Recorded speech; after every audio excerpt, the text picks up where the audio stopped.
Salut les amis et bienvenue sur la chaîne Épopée Japon, j'espère que vous allez bien. Aujourd'hui on se retrouve le long de la rivière Tamagawa, donc je suis sorti de la gare de Noborito qui est pas très loin de chez moi et où je passe généralement du temps et où j'ai déjà fait des vidéos. Aujourd'hui, contrairement à l'endroit où je m'arrête d'habitude pour me reposer, j'ai décidé de prendre mes deux petites jambes, de sortir de la gare de Noborito et de descendre vers Kawasaki en longeant la rivière Tamagawa que vous voyez derrière moi ici. Alors aujourd'hui c'est un mensonge parce que je suis venu hier prendre des vidéos. D'ailleurs ce sera mélangé entre les rushs vidéo que j'ai pris hier et les rushs que je vais pouvoir prendre aujourd'hui. Hier j'ai pas pu aller plus loin que là où je suis là actuellement. J'ai pris beaucoup de temps à observer les oiseaux, etc. De découvrir actuellement les espèces visibles sur les lieux. Alors tout ce qui est hérons, aigrettes, etc. on les voit régulièrement, peu importe la saison ici. Par contre, il y a certains oiseaux qui sont visibles qu'en hiver. Donc c'était l'occasion pour moi de rajouter quelques photos d'oiseaux que je n'ai pas encore photographiés à mon portfolio. Et puis ça me permet aussi d'en apprendre plus sur ces oiseaux. D'ailleurs j'ai marché avec un petit zukan là, ce qu'on appelle ça. C'est un petit livre avec les noms des oiseaux à l'intérieur. Celui-là il est réservé aux enfants, mais comme il est en japonais, c'est plus facile pour moi de comprendre les kanji et ce qui est écrit à l'intérieur. Je vais vous passer quelques images là d'un oiseau que j'ai pu photographier. Je ne sais pas si aujourd'hui je vais pouvoir le prendre en vidéo. On l'appelle le mose. En fait c'est une pie grièche dont le nom scientifique c'est l'Anus bucephalus. Donc bon, là je vous donne les noms scientifiques, j'ai pris mes notes aussi parce que bon je vais pas m'y retrouver. Malheureusement j'ai pas pu le prendre pour le moment sous action, mais il s'agit d'un oiseau vraiment assez bizarre quand même. La raison étant que cet oiseau a tendance à empaler ses proies, donc insectes, petits poissons, parfois batraciens, lézards, etc. Il les empale sur des branches pour les conserver et les consommer ultérieurement. Et il semblerait même que ces petits oiseaux là, c'est une façon pour eux de se mettre en valeur, surtout pour les mâles, envers les femelles. Information confirmée parce que j'ai essayé de trouver les informations en japonais parce que j'ai pas forcément trouvé d'informations particulières en français là-dessus, ni en anglais d'ailleurs. Mais j'ai regardé un petit peu sur les sites japonais, puis je me suis un petit peu renseigné. Et oui, il a tendance à empaler ses proies en guise de trophée sur des branches. Et puis aussi ça lui sert de réserve de nourriture pendant l'hiver. Oiseau qu'on peut observer généralement pendant l'hiver ici au Japon et qu'il est assez courant de rencontrer ici en Asie et notamment ici au Japon. Ce n'est pas un oiseau endémique du Japon bien entendu, mais c'est assez intéressant d'en apprendre un petit peu sur lui. Donc je ne sais pas si aujourd'hui je vais pouvoir prendre des vidéos de celui-ci et encore plus des photos. Hier j'ai mal réglé mon appareil, donc j'ai foiré énormément de photos. Donc voilà, donc là on va descendre. Je vous passerai quelques rushs que j'ai pris, que j'ai mélangé, hein. J'ai pris quelques rushs hier, j'ai pris quelques vidéos et quelques photos hier, plus celles d'aujourd'hui. Je vais vous passer ces photos et vidéos et puis voilà, hein. On va continuer un petit peu, je vais pas perdre trop de temps et puis let's go, c'est parti. Allez, on y va.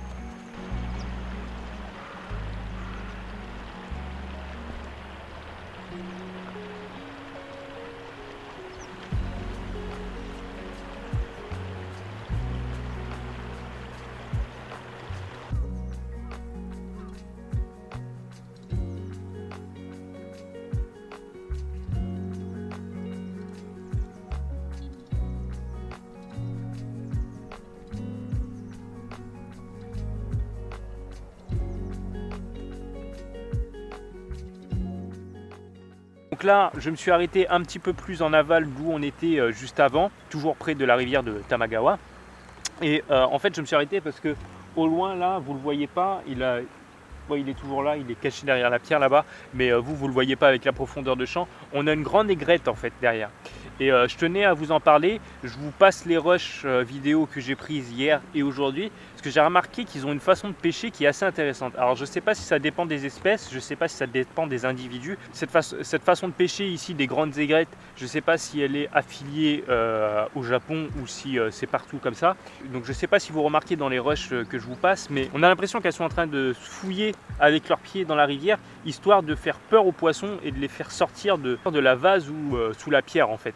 Alors je ne sais pas si c'est les poissons ou je ne sais pas si c'est les crustacés comme les écrevisses. En tout cas j'ai remarqué qu'elles ont une façon de faire en fait, elles posent les pattes légèrement en avant comme ça, elles ont l'air de tâter en fait avec le bout des pattes. J'ai pas pu prendre correctement l'action vidéo parce que déjà il me manque un super téléobjectif et je suis assez loin pour pouvoir filmer, donc c'est assez compliqué avec un 70-300, mais on le voit pas très bien, mais en fait elles cherchent comme ça avec leurs pattes et puis dès qu'elles détectent leur proie, elles se jettent dessus à une vitesse incroyable en fait.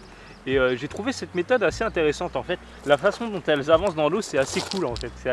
C'est classe, je trouve. Tu as l'impression qu'elles sont en train de danser dans l'eau, mais en fait elles sont en train de chercher leur proie comme ça pour les bouffer derrière. C'est juste magnifique. Donc je voulais juste m'arrêter là-dessus et vous faire une petite explication. Donc ce sont les grandes aigrettes. Hein. Donc il y en a pas mal ici.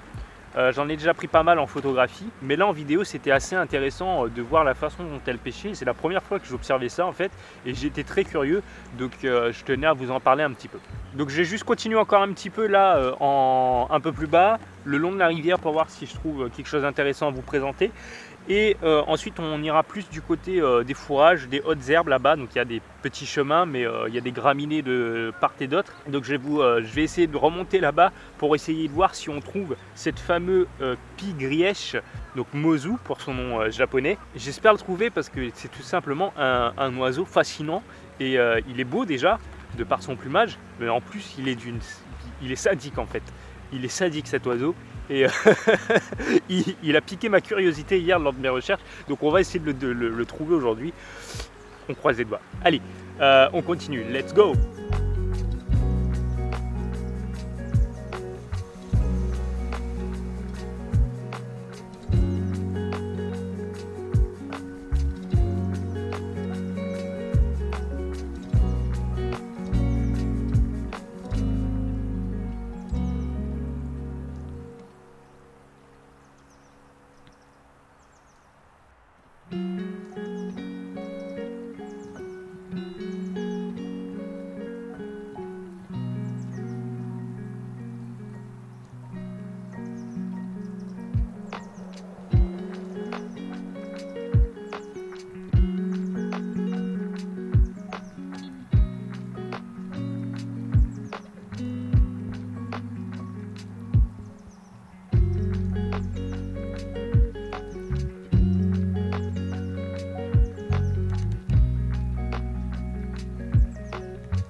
Donc du coup je suis remonté, je suis allé un peu plus en aval du côté de Kawasaki.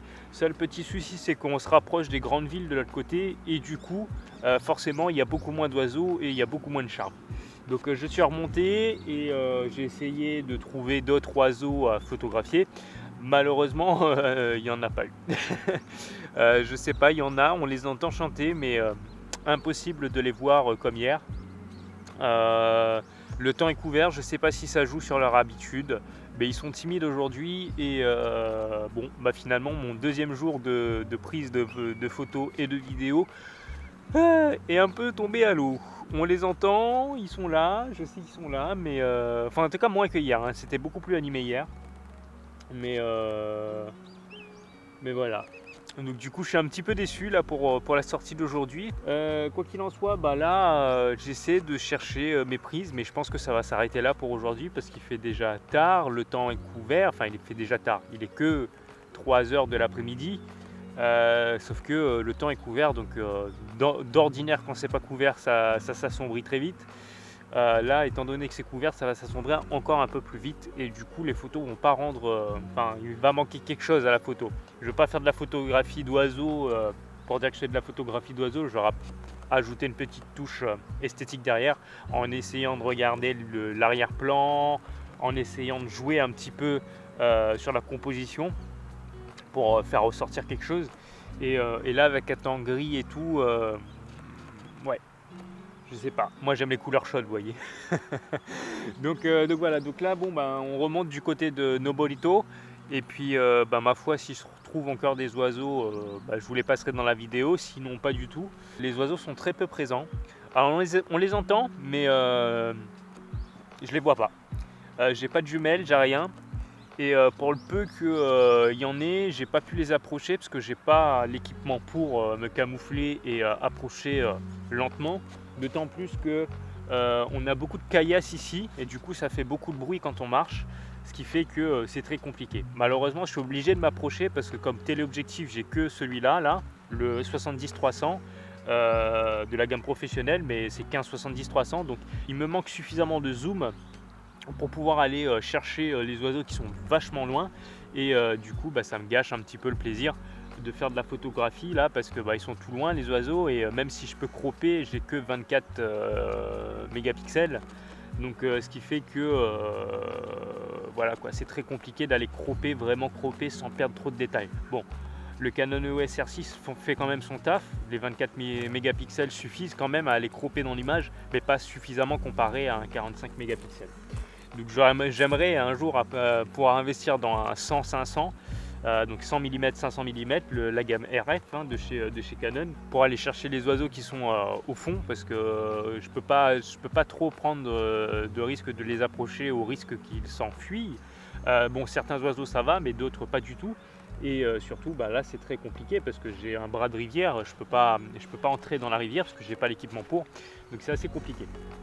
Donc la prochaine fois j'essaierai de refaire une autre vidéo concernant les oiseaux, d'autres espèces, donc la photographie d'oiseaux. J'aimerais pour le coup aller sur la rive d'en face, donc sûrement déboucher dans la station juste après Nobolito. Ça semble plus plat et on est au même niveau que la rivière, donc de fortes chances pour que je puisse choper les oiseaux, vraiment me mettre à leur niveau pour pouvoir prendre des photos. Et avec les reflets ça pourrait être assez intéressant. Donc on va essayer de revenir quand le temps sera un peu plus lumineux, un peu plus intéressant, parce que bon, je fais de la photographie d'oiseaux, mais voilà, je fais pas de la photographie d'oiseaux pour dire que je fais de la photographie d'oiseaux, et j'aimerais rajouter un cachet artistique, on va dire ça comme ça, à mes photos en essayant de travailler la composition, l'arrière-plan, les couleurs et la lumière, même si je suis pas encore parfait là-dessus, mais c'est ce que j'essaie de donner en tout cas, enfin j'y mets la volonté de produire quelque chose d'un peu plus artistique que de la simple photographie animalière. Donc là, bon pour le coup, voilà, c'est tristouné, pas beaucoup de soleil et puis les oiseaux sont pas forcément là. Donc pour la pie grièche que je voulais photographier et prendre en vidéo, j'ai pas pu, elle n'était pas là aujourd'hui, impossible de la trouver, donc on reviendra. Je pense du coup que la vidéo d'aujourd'hui va s'arrêter là, avec les vidéos que j'ai prises hier et les photos. Je vais essayer de vous bricoler quelque chose pour la vidéo de la semaine.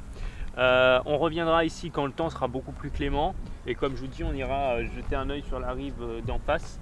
J'espère pouvoir me prendre un monopode et pas un trépied, parce que le trépied il est assez compliqué, il n'est pas vraiment stable, celui que j'ai pris là, le Velbon. Enfin il est chiant surtout, et surtout j'ai pas de tête vidéo, donc pour prendre des vidéos c'est assez compliqué. Heureusement que la stabilisation interne du Canon EOS R6 fait quand même plus ou moins bien son taf, ce qui fait qu'à la main on obtient des plans quand même assez potables, mais c'est assez compliqué. Donc les amis, je vous dis à très bientôt pour une nouvelle vidéo sur la chaîne Épopée Japon. Donc là on est un peu plus dans le Épopée Japon, découverte nature animale, des espèces locales ici présentes au Japon.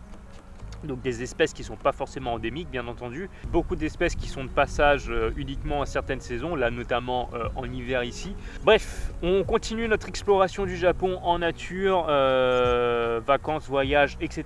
Soit un peu large comme gamme. On va rester un petit peu dans le côté vert des choses, un peu moins côté ville, un peu moins côté technologie. Mais voilà. Allez, on se retrouve très prochainement pour une nouvelle vidéo sur la chaîne Épopée Japon. Je vous dis à très bientôt. N'hésitez pas à laisser un pouce bleu, une souscription et à activer les notifications. Ça vous permettra d'être au courant lorsque une vidéo sortira. Et puis moi, je fais de mon mieux pour vous sortir une vidéo au minimum toutes les semaines. Si ce n'est pas possible, ce sera au moins une vidéo par mois, ça je pense pouvoir le faire. Donc voilà. Allez, je vous dis à très bientôt et je vous fais de gros bisous. Allez, c'était Grégory d'Épopée Japon. On se retrouve très prochainement pour une nouvelle vidéo sur la chaîne. Ciao les amis.